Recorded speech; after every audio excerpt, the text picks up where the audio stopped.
A salary is the most comfortable trap ever invented. It pays you just enough to survive, and just little enough to keep you too scared to ever leave. Let me say something that will make some of you uncomfortable, because it needs to be said. A job feels like security. Money comes on the same date every month. You can plan, you can relax a little, and that predictability feels safe. But look closer at how the trap actually works, because it is clever. The salary is almost always calculated to do two things at once: give you enough to live on, so you keep showing up, but never quite enough to break free, so you can never build the escape. You survive, but you never get ahead. You are comfortable, but you are stuck. And that is not an accident. Think about it. If the job paid you so well that you could save aggressively, build something on the side, and walk away in 2 years, you would. So the system quietly keeps you in a place where leaving feels impossible. The rent depends on the next paycheck. The loan depends on the payslip. Your whole life is arranged around that monthly deposit. When you are comfortable, you stop reaching, you stop learning, you stop building. Why struggle when the money is coming anyway? So the years pass, comfortably, and you look up one day and you are exactly where you were, just older, still dependent, still one lost job away from disaster. Real danger does not always look like danger. Sometimes it looks like a steady, safe, comfortable routine that is quietly costing you your entire potential. The person struggling and building is uncomfortable but growing. The person coasting on a salary is comfortable but slowly going nowhere. One of them is scared and moving. The other is calm and stuck. So let me say the hard thing plainly. Some of you are not employed. You are domesticated. You have been fed just enough to stay loyal, kept just comfortable enough to stop questioning, and trained to fear the... Here's something most people never stop to consider. The way we work today, the fixed salary, the monthly payday, the 40-hour week, none of that is natural. None of it is how humans lived for most of history. It was built on purpose by people who understood something about human psychology that most of us never learn. Go back a couple hundred years. Before the modern salary existed, most people didn't get paid a fixed amount for their time. Farmers ate what they grew. Craftsmen sold what they made. Merchants earned what they negotiated. Income was directly tied to output.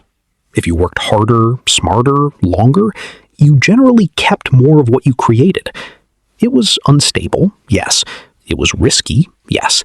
But it was also honest. Your effort and your reward were connected by a straight line. Then came the factories, and with them came a new idea: pay people a fixed amount, regardless of exactly how much value they created that day. It made sense for the factory owner. Predictable labor costs, predictable output, a workforce that showed up reliably because they needed that Friday paycheck to survive the following week. But notice what happened to the worker in that arrangement. The line between effort and reward, the line that used to be straight, got severed. You could work harder and still get paid the same.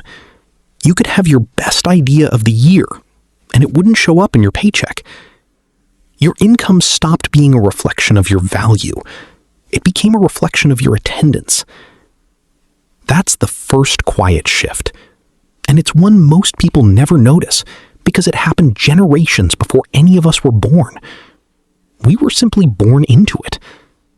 We grew up believing that a job, a fixed amount of money for a fixed amount of time, is just how the world works. Nobody sat us down and explained the alternative.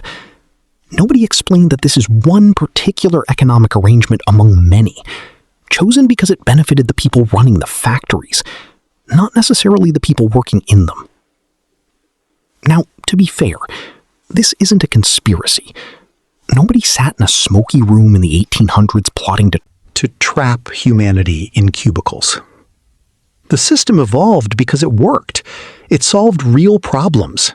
It gave millions of people stability they didn't have before. It lifted entire nations out of poverty.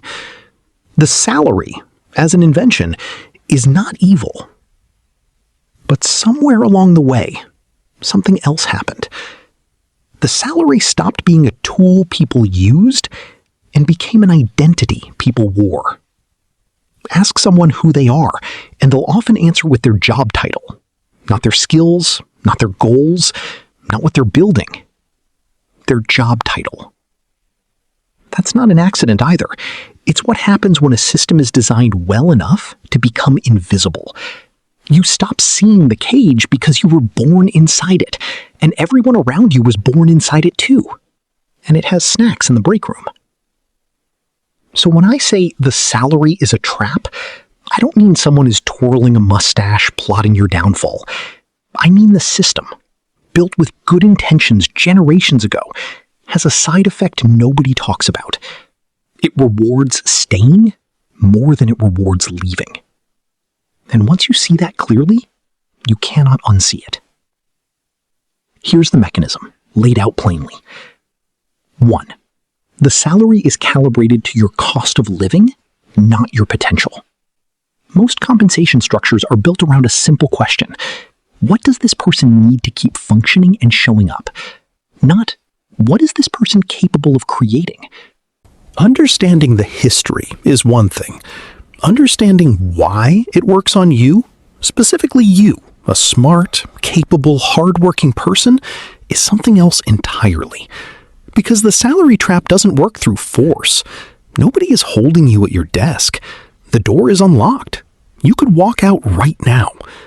So why don't you? The answer isn't laziness. It isn't stupidity.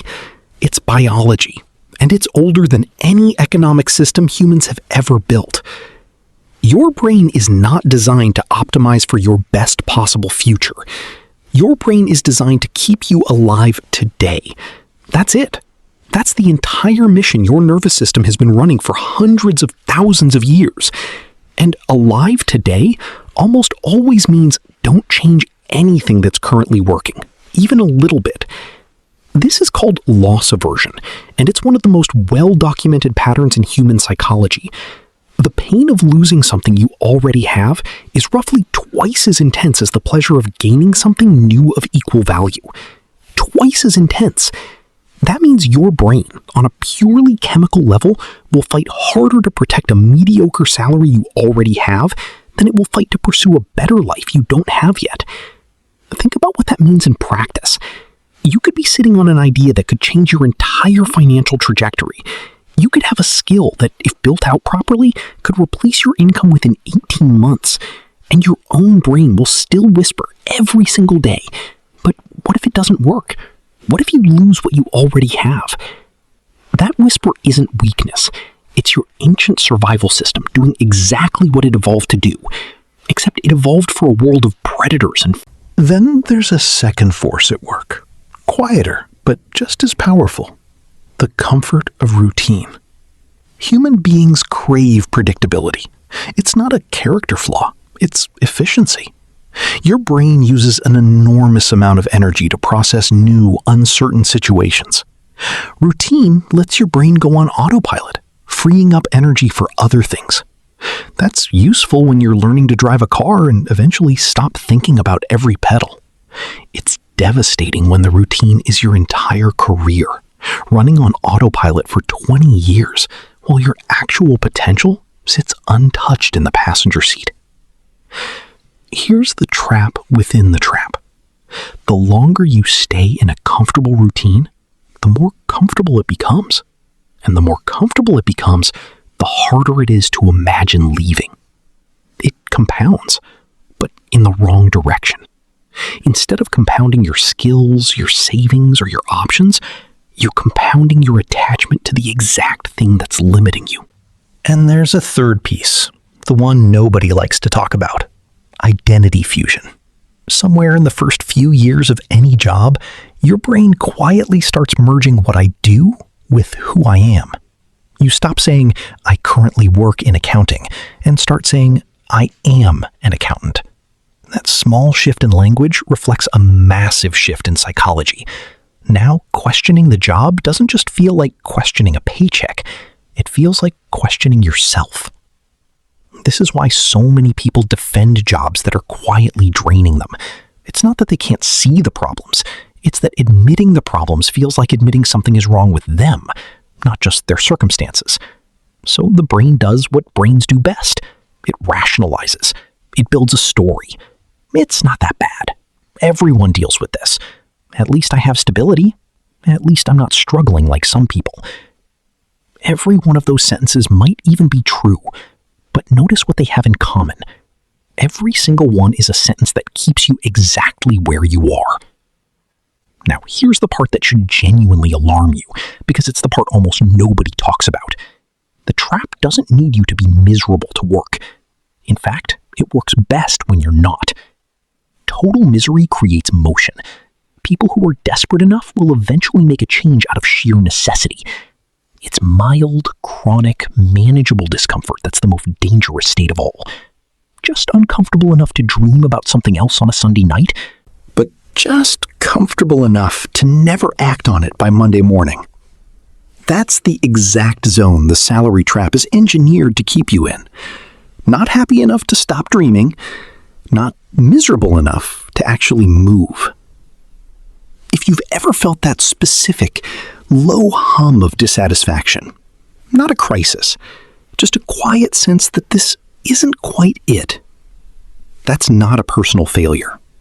That's the trap working exactly as designed. And now that you can see it, you can start doing something about it. There's a fourth force worth naming too, because it rarely gets discussed alongside loss aversion, routine, and identity fusion. And yet it might be the most quietly powerful of all: the social cost of standing out. Human beings are wired for belonging. For most of our history as a species, being cast out of the group wasn't an inconvenience. It was a death sentence. That instinct hasn't gone anywhere just because modern life feels safer on the surface. It's still running in the background, constantly scanning. Am I like the people around me? Am I still part of the group? Now think about what it means, socially, to start building something different while everyone around you is living inside the same structure. Family members who don't fully understand what you're doing and worry, out of love. Use the salary. Build through the middle. And on the other side of it, meet the version of yourself who finally gets to choose. Subscribe now, and soon you will get the part 2 of this episode.